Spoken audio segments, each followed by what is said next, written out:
3, 2, 1, go! Hello, hello! Bienvenue sur ma chaîne YouTube. Alors, vous êtes nombreuses à me demander, mais Béa, comment tu fais pour garder ton poids de forme malgré les changements hormonaux, malgré voilà, tout ce qui se passe dans notre corps quand on passe la cinquantaine? Et comment tu fais pour garder ton poids de forme? Bon, voilà l'idée un petit peu de cette vidéo et j'avais envie de te partager tout ça, mon quotidien, qu'est-ce que je fais. Et je pense qu'il y a, surtout, qu'il y a des choses à savoir, que notre corps n'est plus le même, qu'on a besoin d'adapter certaines situations pour garder justement ce poids de forme et cette énergie. Voilà. Alors, si tu ne me connais pas, eh bien, bienvenue sur ma chaîne. Je m'appelle Béa, j'ai 55 ans et j'ai créé Femmes en Harmonie pour aider les femmes de plus de 45 ans à prendre soin d'elles, à vivre cette période qui peut être stressante sur plein de points de vue. Stressante parce que le corps est en train de changer, la ménopause qui arrive et là on panique. Et voilà, ça peut être ça, mais ça peut être aussi sur les problématiques liées à l'environnement familial, les enfants qui quittent le nid, ça peut être source de stress, d'anxiété, ou aussi également s'occuper des parents qui vieillissent. C'est voilà, une période qui n'est pas facile et qu'on a besoin finalement de se réinventer, de retrouver son équilibre, son harmonie pour bien vieillir en bonne santé et accueillir, voilà, c'est ça, hein, je pense, la principale chose, c'est d'accueillir voilà, ce qui est. Et quand on accueille favorablement, eh bien, on est plus apte à faire face à tous ces changements. Voilà. Alors aujourd'hui, oui, je voulais aborder ce point qui est important. Et il y a beaucoup de femmes qui se posent la question, mais comment je peux garder un poids de forme?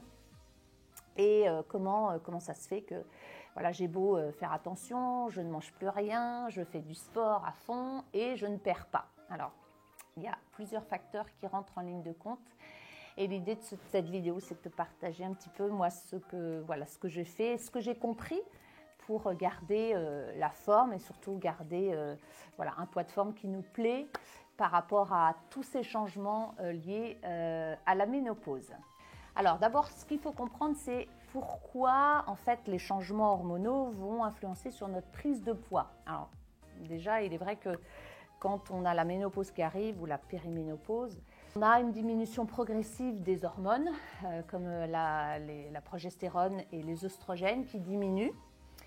Et cette diminution va, on va dire, ralentir notre métabolisme, c'est-à-dire notre capacité à brûler des calories au repos.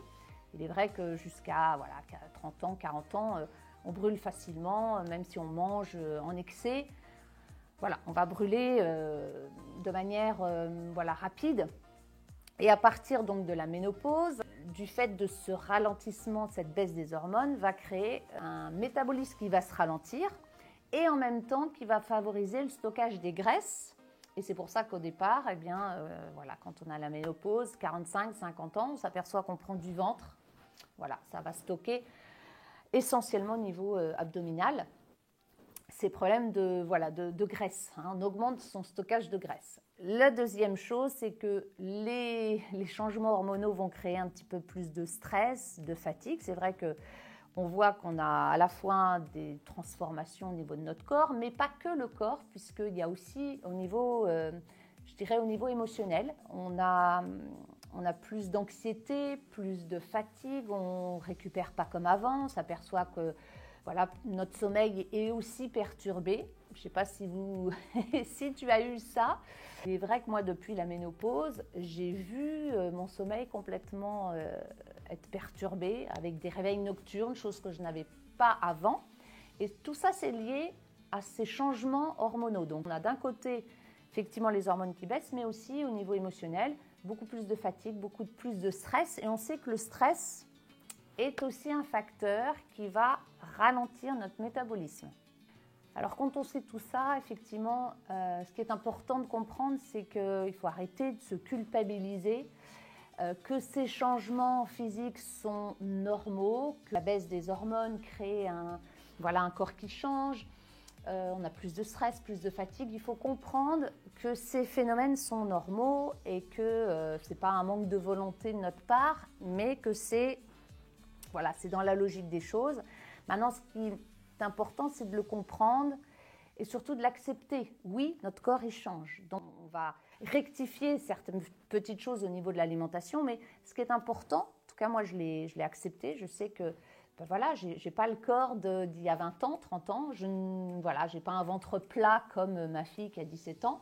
Non, je le sais. Voilà, j'aurais peut-être un petit bidon, mais il faut d'abord l'accepter. Il y a forcément donc des petits réglages à faire au niveau justement des 3 piliers dont je vous parle régulièrement sur Femmes en Harmonie, parce que pour moi c'est hyper important ces 3 piliers. Et si on arrive à détecter justement les petits réglages à faire sur ces 3 piliers, bien tu vas voir que ton poids de forme, tu vas le récupérer. L'idée c'est de mettre en place des routines quotidiennes. Et puis, il faut arrêter de culpabiliser. Le plus important, c'est de rester, de trouver un équilibre, d'être bien dans son corps. Parce qu'un poids de forme, qu'est-ce que c'est un poids de forme? Un poids de forme, ce n'est pas de se peser tous les jours sur la balance. Moi, ça fait des années que je ne me pèse plus. Voilà, je ne me pèse plus, je ne me prends plus la tête. Je sais quand je me sens bien. Et je sais par contre des fois quand je me sens ballonnée. Ça, c'est clair.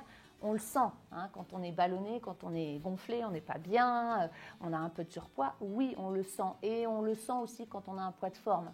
Donc, l'idée, c'est de trouver l'équilibre entre tout ça. Alors, le premier pilier qui est important, bien sûr, c'est d'adapter ton alimentation.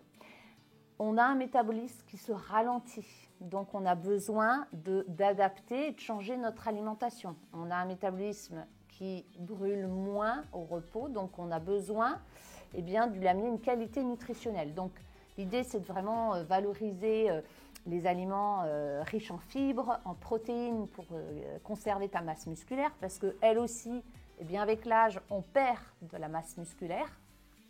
Et donc, le fait d'apporter des protéines, ça va permettre de conserver cette masse musculaire et puis éviter tout ce qui est sucre rapide, tout ce qui est viennoiserie, tout ce qui est pâtisserie, parce que ça va créer des variations au niveau des pics d'insuline et ça va créer des déséquilibres et surtout des fringales, du manque d'énergie, ce qui va t'amener de nouveau à manger.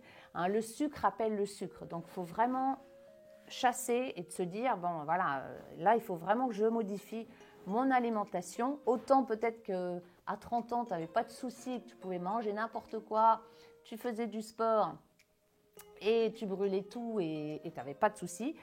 À partir de 45 ans, 50 ans, c'est là qu'on voit la différence, c'est que notre corps ne réagit plus de la même façon, on stocke et surtout on a un métabolisme qui se ralentit, donc on dépense moins au repos. Et puis aussi, moi ce que j'ai rajouté dans mon alimentation, les oméga 3, alors je le prends sous forme de complémentation.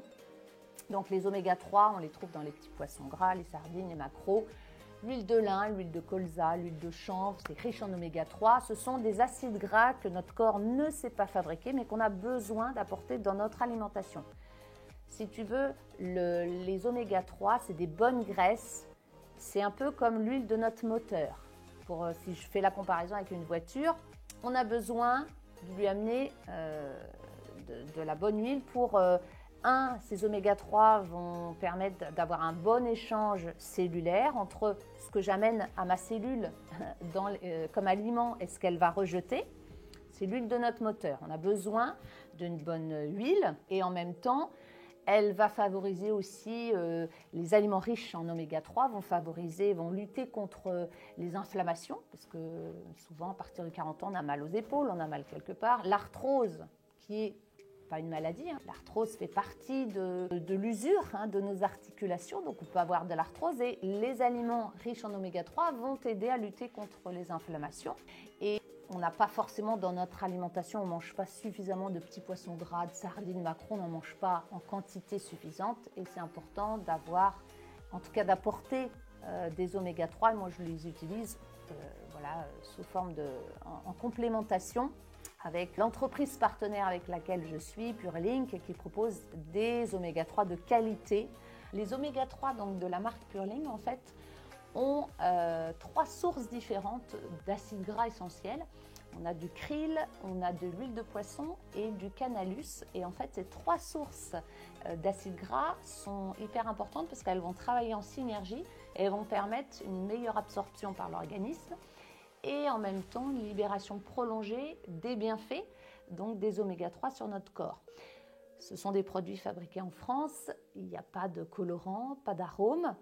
Et en même temps, on a le ratio parfait entre le DHA et l'EPA, qui sont 2 sources d'oméga 3 que le corps a besoin pour bien fonctionner. Et on sait que les oméga 3 participent à une meilleure santé cardiovasculaire, sont hyper intéressantes pour garder notre peau hydratée et pour garder l'élasticité de cette peau. En plus, les oméga 3 sont bons pour notre cerveau, pour la récupération aussi. Il est vrai que quand on avance dans l'âge, on récupère beaucoup moins vite. Donc les oméga 3 participent à la récupération musculaire, réduisent aussi les symptômes de stress, d'anxiété, de dépression que notre corps peut subir suite aux changements hormonaux. Il faut savoir aussi que les oméga 3, en fait, les bonnes graisses, augmentent ton métabolisme. Voilà. Il faut des bonnes graisses pour perdre du poids. Voilà. C'est un petit peu curieux, c'est un petit peu contradictoire à ce qu'on a pu nous dire dans le passé, pas de graisse, pas de gras pour perdre du poids. Non.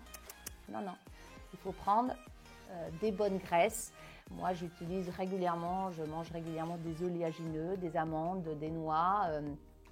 Ça favorise donc les échanges cellulaires, ça fluctue, ça évite les dépôts graisseux dans nos artères et on en a besoin pour lutter contre les maladies cardiovasculaires. Donc les oméga 3, c'est hyper important et on est toutes en carence en oméga 3, d'où l'importance de se complémenter. Le deuxième pilier qui est, à mon sens, très important pour garder un poids de forme, c'est le fait de bien bouger. Oui, l'activité physique. Il faut savoir qu'on perd de 0,5 à 1% de masse musculaire à partir de 30 ans par an. 0,5 à 1% de masse musculaire par an, ce qui est énorme. Et on a besoin, donc forcément à partir de 40 ans, de muscler, de tonifier, parce que si on perd de la masse musculaire, c'est la graisse qui prend le relais. Et ça va en même temps booster notre métabolisme.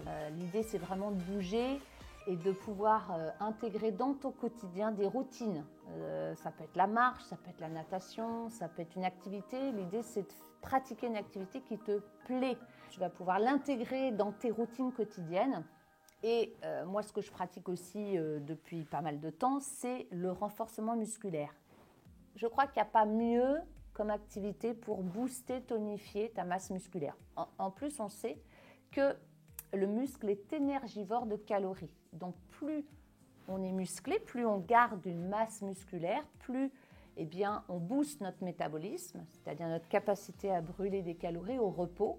On brûle davantage de calories que quelqu'un qui n'est pas musclé ou qui n'a pas une activité physique régulière. Voilà, donc ça c'est le premier point. Encore une fois, l'idée c'est de trouver ton activité qui te plaît, que tu pratiques avec plaisir. Donc ça peut être dans un club, ça peut être la marche. Tu peux aussi dans ton quotidien te débrouiller pour que au travail, tu te gares 200 mètres avant ton lieu de travail, ce qui va te permettre de faire 200 mètres aller, 200 mètres retour. Bref, trouver toutes les opportunités, les occasions pour bouger. Ton corps, il est fait pour bouger. En fait, ce qu'il faut se méfier, c'est de la sédentarité. C'est dans une journée, combien de temps tu restes assise.